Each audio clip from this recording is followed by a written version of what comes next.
अमर रहे, अमर रहे, अमर रहे, अमर रहे। आपले कुठे गेले सरसंस्थापक छत्रपती शिवरायांना मानाचा मुजरा करतो। भारतीय राज्यघटनेचे शिल्पकार भारतरत्न डॉक्टर बाबासाहेब आंबेडकर यांना मानवंदना अर्पित करतो, ज्यांनी संपूर्ण हिंदुस्थानामध्ये प्रशासन कसं असावं हे आपल्याला दाखवून दिलं।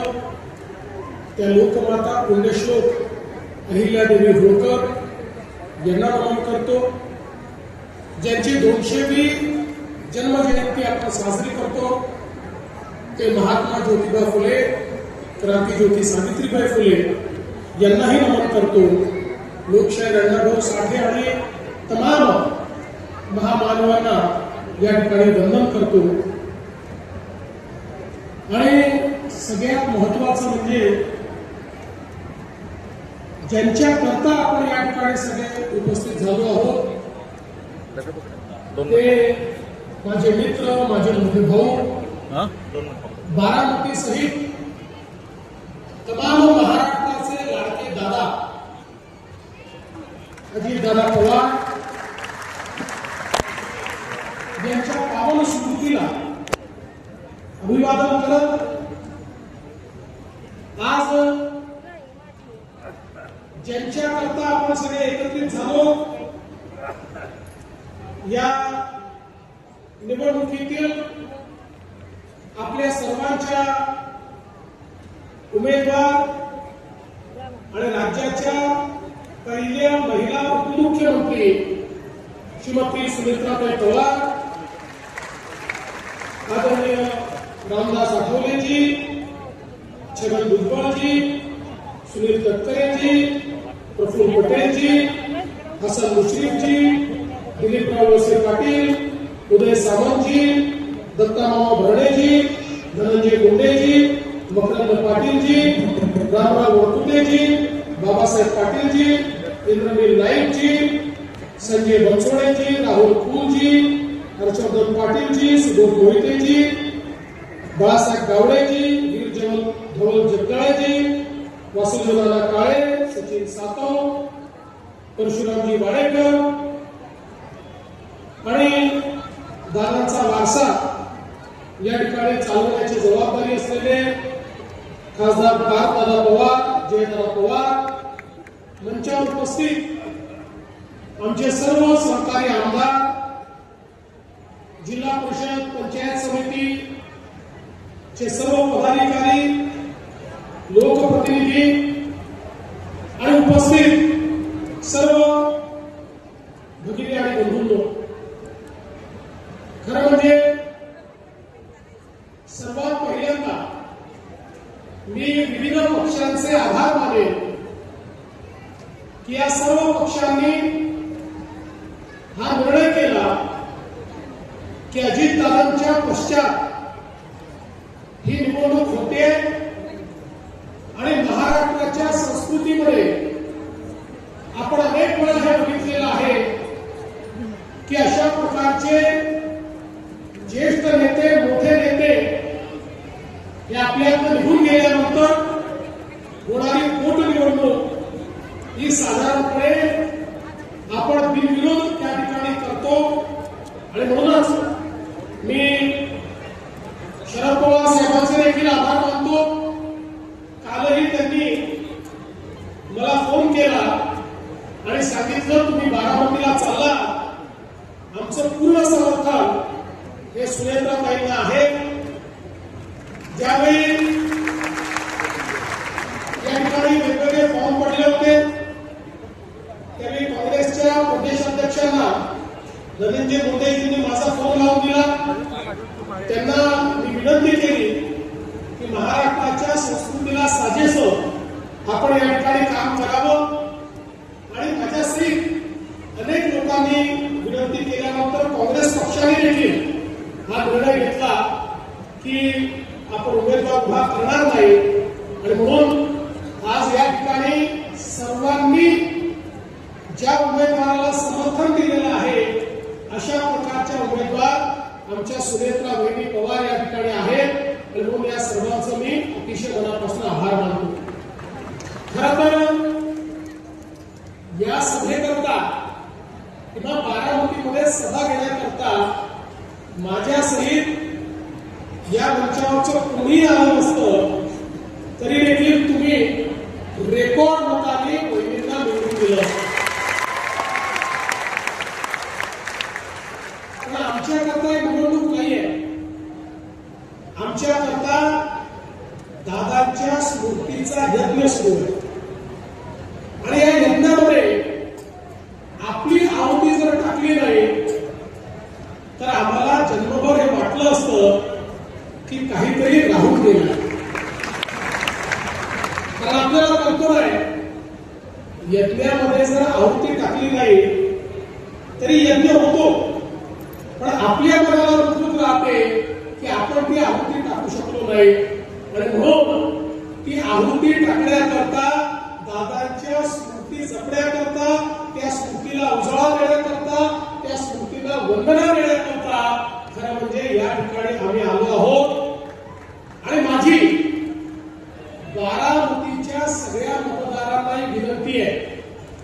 आपल्यापैकी प्रत्येकाला माहिती आहे की वहिनी निवडून येणार आहे, पण माहिती असल्यामुळे जर आपण या ठिकाणी मतदानाला जाऊन आपली मतदान रूपी आहुती ही दादांच्या स्मृतीला दिली नाही तर आपण करंटे ठरवू. आणि म्हणून जसं रणरणत्या उन्हामुळे आपण सगळे लोक या ठिकाणी या सांगता सभेकरता उपस्थित झाला, हीच अपेक्षा आहे. बारामतीतला एक एक व्यक्ती, माता भगिनी, युवा बंधू सगळे या ठिकाणी 23 तारखेला मतदानाला जातील. आणि आजपर्यंत बारामतीमध्ये महाराष्ट्रातले रेकॉर्ड हे दादा करत होते. दादांच्या पश्चात वहिनीचा रेकॉर्ड हा आता बारामतीकरांना या ठिकाणी करून दाखवायचा आहे आणि म्हणून ही निवडणूक अत्यंत महत्वाची आहे.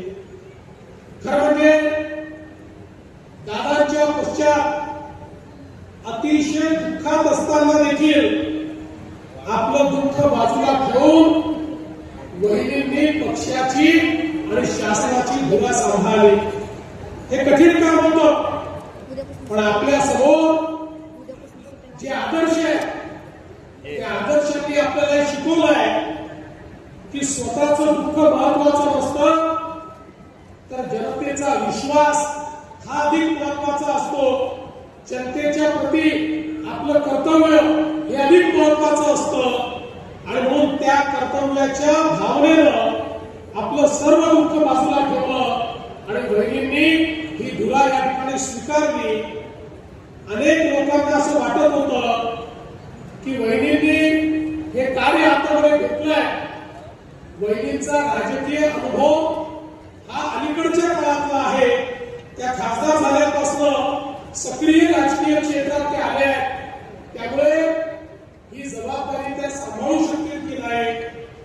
पण इतके वर्ष सामाजिक क्षेत्रात, आर्थिक क्षेत्रात आणि आपल्याला कल्पना आहे की शिक्षणाच्या क्षेत्रात वहिनींनी कार्य केलं.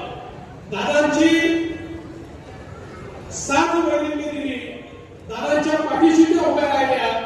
त्यामुळे राजकारण देखील अतिशय जवळून त्यांनी बघितलं. नव्हे तर त्या ठिकाणी राजकारणामध्ये मागून ज्या गोष्टी कराव्या लागतात त्या सातत्याने या बारामतीमध्ये सांभाळण्याचं काम या वहिनी करत होत्या. आणि मी तुम्हाला दाव्याने सांगतो गेल्या 2-2.5 महिन्यामध्ये ज्या प्रकारचं कार्य वहिनींचं मी बघितलं, मला देखील राजकारणामध्ये लोकप्रतिनिधी म्हणून 35 वर्ष झाली आहे. त्यामुळे एखाद्या नेत्याची क्षमता काय ही आता ओळखण्याची क्षमता माझी देखील तयार झाली आहे. आणि मी तुम्हाला दाव्यानं सांगतो दादांची स्वप्न पूर्ण करण्याची सगळी क्षमता ही वहिनींमध्ये आहे. आणि वहिनींच्या रूपाने या महाराष्ट्राला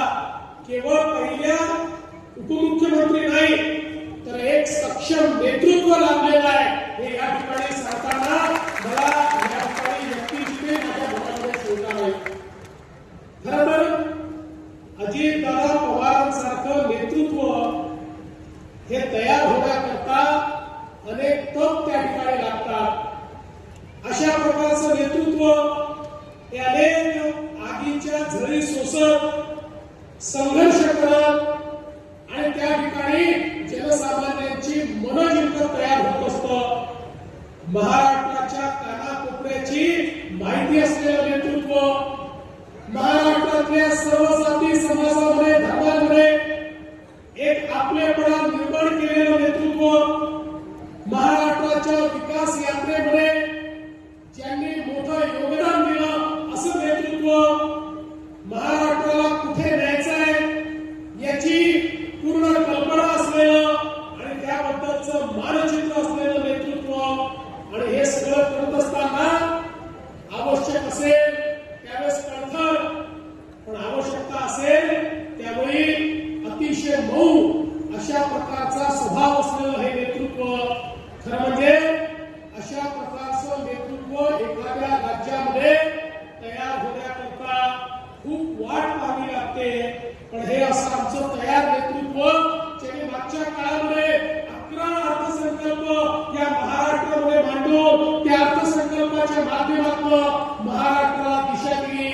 उपमुख्यमंत्री म्हणून वेगवेगळ्या कार्यकाळाचा रेकॉर्ड तर केलाच, पण त्याच वेळी महाराष्ट्रामध्ये विकसित महाराष्ट्राकरता जो काही कायदा आहे तो कायदा ठेवण्याचं कार्य देखील अजितदादांनी या ठिकाणी केलं. आणि म्हणूनच अजितदादांचं निघून जाणं हे केवळ या ठिकाणी सुनेत्राताई पार्थ जय यांचं नुकसान नाही, हे केवळ बारामतीकरांचं नुकसान नाही, तर या अखिल महाराष्ट्राचं हे फार मोठं नुकसान दादाच्या जाण्याने झालेलं आहे.